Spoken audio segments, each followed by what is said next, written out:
আমি সংবিধান না হলে নির্বাচন পরিবর্তন না হলে নির্বাচন করবো না, কোথায় বলেছিলাম? তো এই কথা আমি বলি যে সংবিধান এজ এ হোল পরিবর্তন না হলে আমরা নির্বাচন করবো না, এগুলো don't confuse the entire nation for this question করেন না প্লিজ। এখন আপনি কন্টেম্পোরারি সমস্যা কী আছে সেটা নিয়ে প্রশ্ন করেন। আমাদের আওয়ামী লীগের আগামী নির্বাচন নিয়ে কোনো চিন্তা নাই, আমাদের চিন্তা হচ্ছে আগামী নির্বাচন নিয়ে। সেটাই আমরা এখন পর্যন্ত নিশ্চিত নই, কারণ বর্তমান যে আপনার অন্তর্বর্তীকালীন সরকার আছে তারা এখন পর্যন্ত নির্বাচনের কোনো রোডম্যাপ দেয়নি। তারা নির্বাচনের ব্যবস্থাকে সংস্কার করার জন্য আপনার একটা কমিটি করেছে, একটা সংস্কার কমিটি করেছে। তারা ইতিমধ্যে আমাদেরকে চিঠি দিয়েছে আমাদের মতামতগুলো জানানোর জন্য। আমরা সেই লক্ষ্যে কাজ করছি, আমরা খুব শিগগিরই আমাদের মতামত দেবো, অন্যান্য রাজনৈতিক দলগুলো সেটা দেব। আমরা এই কথার উপরে সবচেয়ে জোর দিচ্ছি, বাংলাদেশের বর্তমান প্রেক্ষিতে সবচেয়ে জরুরি যে জিনিসটা প্রয়োজন সেই জিনিসটা হচ্ছে যে একটি একদম অবাধ নিরপেক্ষ সকলের কাছে গ্রহণযোগ্য একটি নিরপেক্ষ নির্বাচন। এবং সেই নিরপেক্ষ নির্বাচনের পূর্বে নির্বাচন ব্যবস্থাকে সেই নির্বাচনের জন্য উপযোগী করে তোলার জন্য, লেভেল প্লেইং ফিল্ড তৈরি করার জন্য, তার জন্য উপযোগী করে তোলা, সেই বিষয়গুলো আমরা বলেছি। সেই সংস্কারগুলো দ্রুত করা প্রয়োজন। দেশের রাজনৈতিক সংকট মোকাবেলা, অর্থনৈতিক সংকট মোকাবেলা, সব কিছুর জন্য এখানে একটা নির্বাচিত সরকার, নির্বাচিত পার্লামেন্ট অত্যন্ত জরুরি। সেই কথাটাই আমরা বারবার করে বলছি, সেখানেই আমাদের বক্তব্যটা। ধরনের তো কোনো সুনির্দিষ্ট নিয়ম নেই যে আপনার কতজন আপনার সদস্য হবে অন্তর্বর্তী সরকারে। এটা তারা তাদের প্রয়োজন অনুযায়ী আপনার একটা গভর্নমেন্ট যখন থাকে তখন দেখবেন 40 জন, 42 জন, 50 জন, 52 জনও করে। এটা তো এখন পর্যন্ত 21টা করেছে। তাদের প্রয়োজনে দেশ পরিচালনার জন্য এত বড় একটা দেশে সেটা হতেই পারে, এটা সমন্বয় করার দরকার নেই। এটা তারা যদি মনে করে যে তাদের সমন্বয় করার প্রয়োজন সেটা তারা করতে পারে।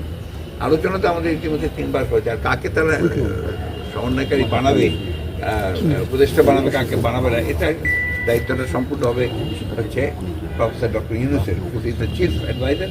এবং তারই দায়িত্ব হচ্ছে তার উপদেষ্টাটাকে, তার যারা সহযোগিতা করবে তাদেরকে নেওয়া। এখানে আপনারা আমাদের বাইরের দলগুলো কিছু বলেন। বার্তা তো আমরা ভাই সবসময় দিচ্ছি, আজকে 15 বছর ধরে দিচ্ছি যে এই জাতিকে রক্ষা করতে হলে সবচেয়ে বেশি যেটা প্রয়োজন সেটা হচ্ছে জাতীয় ঐক্য। ফ্যাসিবাদ আওয়ামী লীগ সরকার তারা যে কাজটা খুব সফলভাবে করেছে, জাতিকে বিভক্ত করে ফেলেছে। এই বিভক্তিটা দূর করে আমরা একটা ঐক্যবদ্ধ জাতি চাই। হ্যাঁ, মতামত ভিন্ন থাকতেই পারে, একটা গণতান্ত্রিক সমাজে, গণতান্ত্রিক ব্যবস্থায় এক একজন এক একটা রাজনৈতিক মতামত থাকবে, মত থাকবে, ভিন্ন বেশ থাকবে, কিন্তু ঐক্যটা থাকবে। ঐক্যটা থাকবে কতগুলো মৌলিক বিষয়। একটা হচ্ছে বাংলাদেশের স্বাধীনতা, সার্বভৌমত্বের বিষয়ে, একটা হচ্ছে যে বাংলাদেশের গণতন্ত্রের বিষয়ে, বাংলাদেশের মানুষের অধিকারের বিষয়ে। এই বিষয়গুলো হচ্ছে মৌলিক বিষয়। এখানে আপনার একটা ঐক্য থাকতে হবে। সেই ঐক্যটা রাখার জন্য চেষ্টা করেছি, আমরা সফলও হয়েছি। এই আন্দোলনকে বেগবান করার জন্য চূড়ান্ত পর্বে কিন্তু আমরা দেখেছি প্রায় 63টা রাজনৈতিক যুগপৎ আন্দোলন করেছি, ডান বাম মধ্যপন্থী সব একসাথে নিয়ে। সেদিক থেকে আমরা বলবো যে এটা অনেকটা কাজ হয়েছে এবং সেই কাজের ফলেই আমরা দেখেছি যে আপনার চূড়ান্ত অভ্যুত্থানের মধ্য দিয়ে বিজয় অর্জিত হয়েছে। এখন যেটা আমাদের দরকার, সবচেয়ে বেশি দরকার, যে কথা আমার কাছে সবচেয়ে মনে হয় যে জাতি হিসেবে আমাদের অসহিষ্ণু হলে চলবে না, সহনশীল হতে হবে।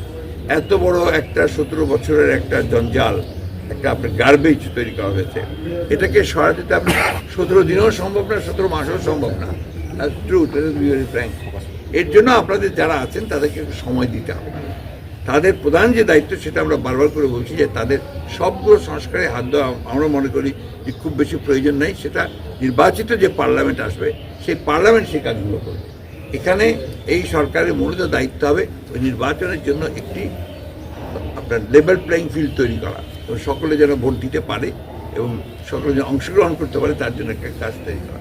আর সেই ভোটে রিগিং করার যে ব্যবস্থাগুলো আমলি করে গিয়েছিল সেটাকে নির্মূল করে নিরপেক্ষ লোকজনকে নির্বাচন পরিচালনার জায়গায় বসানো, বিচার বিভাগকে নিরপেক্ষ করা, অ্যাডমিনিস্ট্রেশনকে নিরপেক্ষ করা, এই নির্বাচনকে সুষ্ঠু করার জন্য এটাই হচ্ছে প্রধান কাজ। বাংলাদেশের প্রবলেমটা একটা হচ্ছে কি জানেন, কিছু মনে করবেন না আপনারা, আমি যে কথায় কথায় আপনার কবিতার কথা বলি, রবীন্দ্রনাথ ঠাকুরের কথা বলি। রবি ঠাকুরের একটা চমৎকার একটা কবিতা আছে, যদি পারবেন এটাকে পড়বেন। সেই কবিতার নাম হচ্ছে আপনার দুরন্ত আশা। তার মধ্যে কয়েকটা পংক্তির মধ্যে একটা আছে, কাগজ নেড়ে উচ্চস্বরে পলিটিক্যাল তর্ক করে, মাথায় ছোট বহরে বড় বাঙালি সন্তান। তারপর উনি বলছেন, ইহার চেয়ে হতেন যদি আরব বেদুইন চরণতলে বিশাল বড় দিগন্তে বিলীন, ছুটছে ঘোড়া উঠছে বালি, চলেছে সেদিন। অর্থাৎ সেই ওই বহুদিন আগেও রবীন্দ্রনাথ ঠাকুরের এই উপলব্ধি হয়েছিল যে বাংলাদেশের মানুষ পলিটিক্স খুব পছন্দ করে, উচ্চস্বরে কথা বলতে পছন্দ করে, টেবিল থাপড়ে কথা বলতে পছন্দ করে, রাজনীতি সবাই করে। এই এত বড় একটা অভ্যুত্থানের পরে আমরা যদি একটু ধৈর্য না ধরি তাহলে তো হবে না। মুহূর্তের মধ্যে এই গভর্নমেন্টকে আমরা নাকচ করে দিচ্ছি। দুর্ভাগ্যক্রমে আমাদের এক একজন এক একটা কথা বলছেন, কেউ বিপ্লবের কথা বলছেন, কেউ আপনার নির্বাচনের কথা বলছেন, কেউ আপনার বলছেন যে এরা সমস্ত ওই ফ্যাসিস্টদের দোসর দালাল, এই যাকে যেভাবে পাচ্ছে করছে। আমি মনে করি যে এখন যেটা দরকার সেটা হচ্ছে সহনশীলতার সঙ্গে আপনি জনগণের কাছে জনগণ কি চায় সেটা জানা। সেই জনগণ যেটা এই মুহূর্তে চায়, আমরা যেটা অ্যাসেস করে দেখেছি যে তারা একটা একদম নিরপেক্ষ সক্রিয় অংশগ্রহণের মধ্যে একটা সুন্দর নির্বাচন চায়। এই নির্বাচনটাকে নিশ্চিত করার জন্য যত সংস্কার দরকার সেটাও করা প্রয়োজন বলে আমরা মনে করি। সেজন্য আমরা বলেছি যে যৌক্তিক সময়ের মধ্যে আপনার একটা নির্বাচন করতে হবে, তার রোড ম্যাপটা সরকারকে দিতে হবে। অন্যদিকে গতকাল আমি কথা বলছি যে এখন অর্থনীতির দিকটা ওই সরকারকে দেখতে হবে, দ্যাটস দ্য রিয়ালিটি। আপনি যে কথা বলছেন, আমি এসেই খোঁজ নিয়েছি এখানে চালের দাম কত, আলুর দাম কত, সবজির দাম কত, পেঁয়াজের দাম কত, মরিচের দাম কত, অনেক বেড়ে গেছে। এখনই আমাকে আমার বাসায় আমাদের একজন দিদি আছেন, কাজ করেন এখানে আমাদের সঙ্গে, উনি বললেন যে চালের দাম ছিল 60 টাকা, এখন হয়ে গেছে 70 টাকা। এটা তো আমাদের সাধারণ মানুষের জন্য কষ্টকর। আমার মনে হয় যে সরকারের এই দিকটাতে বেশি গুরুত্ব দেওয়া উচিত। রাজনৈতিক দলগুলোর সঙ্গে কথা বলে উপদেষ্টা নিয়োগ করার বিধান নাই, বিধান বলবো না, এটা আপনার প্রচলন নাই। এটা প্রধান উপদেষ্টার নিজস্ব এখতিয়ার, সেই তার কাজের সুবিধার জন্য যাকে যাকে নেওয়া দরকার তাকে নেবেন। 2 নম্বর হচ্ছে যে আমি কালকেও যেটা বলেছি আর কি, যে এই ব্যাপারে সরকারের খুব সতর্ক ভূমিকা পালন করা উচিত। যাদেরকে তিনি যাদেরকে নেবেন তারা যেন বিতর্কিত না হয়, এই বিষয়টা তাদের লক্ষ্য করা উচিত, তাদের নিজেদের স্বার্থেই। আমরা খুব পরিষ্কার করে বলেছি যে এই সরকারকে সফল করার দায়িত্ব আমাদেরও, কারণ আমরা এই আন্দোলনের অংশীদার, আমরা এই আন্দোলন করেছি। আমরা চাই না যে এরা ব্যর্থ হলে সেই আন্দোলন ব্যর্থ যেন না হয়ে যায়। এটা আমাদের জানা দরকার যে কারা এইসব কথা বলছে। আমাদের খুব পরিষ্কার কথা আছে, সমস্ত দেশে নির্দেশ দেওয়া আছে যে আমরা কখনোই কোনো নিয়ন্ত্রণের মধ্যে বা কোনো প্রশাসনেরকে আপনার চাপ প্রয়োগ করার সিস্টেম আমরা কোনো কাজ করবে না আমাদের নেতাকর্মীরাকে। এটা খুব পরিষ্কারভাবে বলা আছে। সুতরাং এই ধরনের কথা যদি আপনাদের কেউ বলে থাকে, you should bring it to the notice of our party leaders. আমাদের দল যদি কেউ বলে থাকে, প্লিজ। আমি এই ব্যাপারটাতে সকলকে সচেতন হওয়ার আহ্বান জানাবো। আমরা আরেকটা বিপর্যয় এফোর্ড করতে পারি না এই মুহূর্তে। Everybody should be very responsible, কারণ আমাদের মাথার উপরে সবচেয়ে বড় বিপদ আছে যে ফ্যাসিবাদের যিনি প্রধান হোতা তিনি কিন্তু ভারতে অবস্থান করছেন, এবং ভারত কিন্তু আমাদের বিরুদ্ধে একটা প্রচারণা চালিয়ে যাচ্ছে বাংলাদেশের বিরুদ্ধে। এটা বলতে আমার কোনো দ্বিধা নেই, যেটা আমাদেরকে সতর্ক থাকা উচিত বলে আমি মনে করি। এরপরে জাতি হিসেবে আমরা অনেক বড় বিপদ ফেস করব। এই আরেকটা রাজনৈতিক দলকে নিষিদ্ধ করার ব্যাপারে আমি মনে করি যে তাদের মতামত দেওয়াটা সমীচীন নয়। দ্য পিপুল উইল ডিসাইড যে কে রাজনীতি করবে কে করবে না, অ্যান্ড থ্রু ইলেকশন, নির্বাচনে যারা আপনার জনগণের কাছে খারাপ হয়ে যাবে তারা আপনার বাতিল হয়ে যাবে, অথবা পার্লামেন্ট সিদ্ধান্ত নেবে।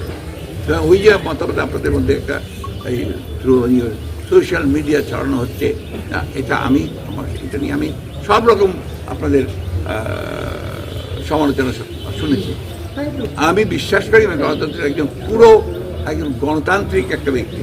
আমি মনে করি যে কোনো রাজনৈতিক দল নিষিদ্ধ করার বিষয়টা এটা কোনো রাজনৈতিক দলের নয়, এটা জনগণের দায়িত্ব, এবং সেই জনগণের দায়িত্ব হয় একটা নির্বাচনের মধ্যে দিয়ে সেটা সিদ্ধান্ত হয়।